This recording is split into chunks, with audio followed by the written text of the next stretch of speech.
원격 투시는 악마가 유도한 능력을 가질 수 있는데 그것은 오컬트의 능력과 혼의 능력, 멘탈리즘 등 사람들이 사용하는 이러한 다양한 것들을 통해 사물을 보는 것입니다. 실제로 그들이 그렇게 할 때 경외감을 느낄 수 있지만 죄를 회개하고 예수 그리스도께 삶을 바친 거듭난 신자를 통해 일하시는 성령님의 능력보다 더 분명한 것은 없습니다. 그것은 완전히 다른 시나리오입니다. 그들이 무언가를 보고 있는 것일까요? 그럴 수도 있지만 어둠의 세력에 의해 조작될 수도 있습니다. 왜냐하면 그들은 전능하신 주 하나님께 속해 있지 않기 때문입니다. 그들은 오컬트의 능력, 즉 다른 메커니즘을 사용하고 있습니다. 성경에서 거역하는 것은 사술의 죄라고 말합니다. 하나님의 허락된 권위와 능력 없이 영의 영역으로 들어가는 은사를 사용하는 것이기 때문입니다. 그런 일이 일어날 수 있을까요? 물론 일어날 수 있습니다. 누구나 어떤 식으로든 거역할 수 있습니다. 의식이나 영혼을 어떤 영역에 투사하고 사물을 보는 이런 뉴에이지 방식으로 들어가는 것은 실제로 주술의 한 형태입니다. 그것은 매우 위험한 영역이며 악마적입니다. 하나님에게서 온 것이 아닙니다. 하지만 그것은 작동되고 사람들은 그렇게 합니다. 결론은 이렇습니다. 지옥으로 가지 않은 올바른 길은 예수님을 주님이자 구세주로 영접하고 그분을 위해 자신의 은사를 사용하며 성령께서 성경이 가르치는 방식대로 여러분을 인도하시고 이끄시는 대로 따르는 것입니다. 제가 말하고 싶은 것은 바로 그것입니다. 저는 누구도 반대하지 않지만 분명히 여기서 일어나고 있다고 생각하는 것에 대해 말하고 있습니다. 저는 그들이 언약궤에 대한 무언가를 보고 있다는 것을 부분적으로 믿습니다. 이것과 함께 다른 무언가가 현장에 나타날 것이라고 생각합니다. 그것이 제 생각입니다. 제가 이전 영상에서 칠판에 쓴 내용입니다. 언약궤가 발견될 것이라는 발표가 있을 것이라고 예언했지만 그것이 발견되었다는 것을 의미하지는 않습니다. 이야기해야 할 또 다른 것은 기자의 피라미드 아래에 큰 도시가 있다는 것입니다. 이것은 정말 대단합니다. 이 이야기가 모든 곳에 퍼져 나가고 있습니다. 사람들이 이 이야기가 거짓이라고 반박하려 하고 있습니다. 사람들은 팟캐스터이자 유튜버인 미스터 비스트로도 그곳에 가서 그 구조물 아래로 수용에 들어갔다고 말합니다. 아시다시피 그는 그 아래에서 아무것도 찾지 못했다고 했습니다. 이것은 농담이 아닙니다. 그들은 600m 아래에 대해 말하고 있습니다. 어떤 사람들은 1마일 이상 아래에 거대한 도시가 있다고 말합니다. 시간이 지나봐야 알 수 있겠지만 여기서 무언가 일이 일어날 것입니다. 앞으로 이 문제를 두고 여러 각도에서 논쟁이 벌어질 것입니다.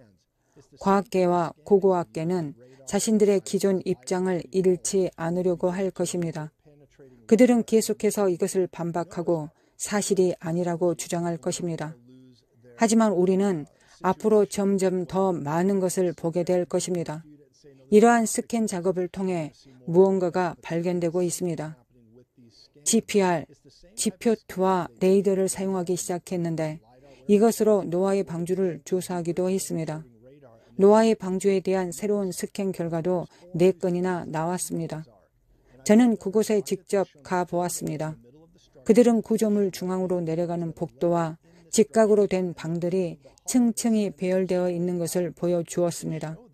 선체의 뼈대 구조들도 세워져 있는데 약간 벌어져 있긴 해도 그것을 다 보여주고 있습니다. 실제로 보면 분명히 배라는 것을 알 수 있습니다. 더 많은 사람들이 그것에 다시 주목하고 있습니다. 사람들이 아라랏산에서 그것을 찾았다 혹은 다른 어떤 곳에서 찾았다라고 말하는 이유는 사실 이런 탐험에 사람들을 데려가려는 기업이나 단체에 많은 지원금이 들어가고 그들은 이것으로 수십만 달러에서 수백만 달러를 받습니다.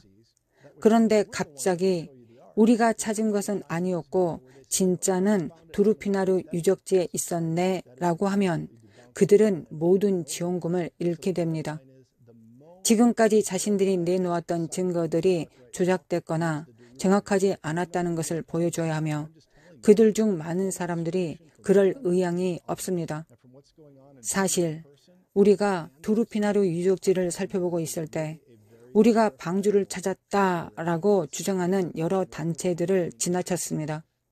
그 중에는 우리가 산 위에서 방주를 찾았다고 주장했던 중국 쪽 영상도 있었는데 그것은 위조되었고 여러 번 완전히 거짓으로 밝혀졌습니다. 결론은 지금 노아의 방주와 관련해서 가장 신뢰할 만한 장소는 두루피나루 유적지입니다. 제가 이것을 무조건 변호하려는 것은 아닙니다. 직접 그곳에 가봤고 릭 레너의 책과 그곳에서 진행된 스캔 자료들을 토대로 말씀드리는 것입니다. 제가 직접 확인해 본 바로는 이곳은 정말 신빙성 있게 고려해 볼 만한 장소입니다. 점점 더 많은 사람들이 이곳에 관심을 갖는 이유는 실제로 그곳에 무언가가 있고 그 주변의 모든 것들이 성경 외의 다른 기록, 즉 역사적 문서들과도 일치하기 때문입니다. 사람들이 아라랏산이라고 말하는데 실제로 성경 원문에는 아라랏산들이라고 복수형으로 표현되어 있습니다. 저희가 갔던 곳은 이란 국경과 아르메니아, 터키 동부에 걸쳐 있는 아라랏산들에 해당하는 지역이었습니다. 이 부분도 함께 고려하기 바랍니다. 이것은 그들이 이 유적을 발견한 방법과도 관련이 있습니다. 같은 종류의 스캔 장비를 사용하여 아래로 내려가서 그것을 조사했습니다. 지금은 위성 스캔을 사용하고 있는데 아마도 이 스캔이 피라미드 아래의 거대한 도시나 구조물을 찾는데 훨씬 더 강력하게 작용했을 것입니다. 아직 그 도시와 구조물에 대해서 완전히 밝혀지지 않았지만 흥미롭고 점점 더 많은 관심을 끌고 있습니다. 우리는 계속 지켜보고 기도해야 합니다. 그것이 증명하는 것은 고대 문명이 있었다는 것과 어쩌면 팬데믹 같은 일이 있었을 수도 있습니다. 그렇든 그렇지 않든 우리의 믿음은 예수 그리스도께 있어야 합니다. 하지만 점점 더 많은 관심을 받고 있으므로 우리는 그것에 주의를 기울여야 합니다. 이제 최근 뉴스로 넘어가겠습니다. 이것은 매우 중요합니다. 태국의 수도 방콕에서 규모 7.7의 강진이 발생했습니다. 저를 계속 지켜보신 분들은 아시겠지만 저는 사람들이 전에 들어본 적이 없는 엄청난 지진에 대해 우려해 왔습니다. 한 세대에 한 번 있을까 말까 하는 지진과 같은 것입니다. 이번 지진이 바로 그 지진이라고 생각하지는 않지만 저는 이런 종류의 참혹한 파괴를 보았고 항상 이런 일이 일어나지 않기를 기도해 왔습니다. 이번 지진에서 몇몇 보도에서는 사망자가 1000명에 달한다는 소식도 전해지고 있습니다. 건물이 심하게 흔들리고 건물에 연결된 다리가 떨어져 나가고 수영장 물이 유동치는 등 정말 많은 일들이 일어났습니다. 그러나 기억하십시오. 마태복음 24장에 곳곳에 지진이 있을 것이라고 했고 주님의 재림이 가까워지며 진통이 점점 더 강해지고 있다는 하나의 징조입니다. 우리는 이 일에 굳건히 서 있어야 하고 이 일에 관련된 모든 사람들을 위해 기도해야 합니다. 몇 가지 더 말씀드리고자 합니다. 전해진 바에 따르면 푸틴의 공식 장 중 하나인 리무진이 폭발했고 그와 함께 무슨 일이 일어났다고 합니다. 그 일이 일어나기 하루나 이틀 전에 젤렌스키가 나와서 푸틴이 곧 제거될 것이라고 오래 살아남지 못할 것이라고 공개적으로 선언했습니다. 이걸 생각해보면 그가 그렇게 말한 직후 이런 사건이 벌어졌다는 점을 주목할 수 있습니다. 이 사건은 아직 확인된 것은 아니고 그쪽 지역 뉴스에서는 전혀 언급조차 하지 않고 있습니다. 이것이 정치적인 메커니즘일 수도 있고 이 모든 것이 연막 작전일 수도 있습니다. 시간이 지나면 곧 알게 될 것입니다.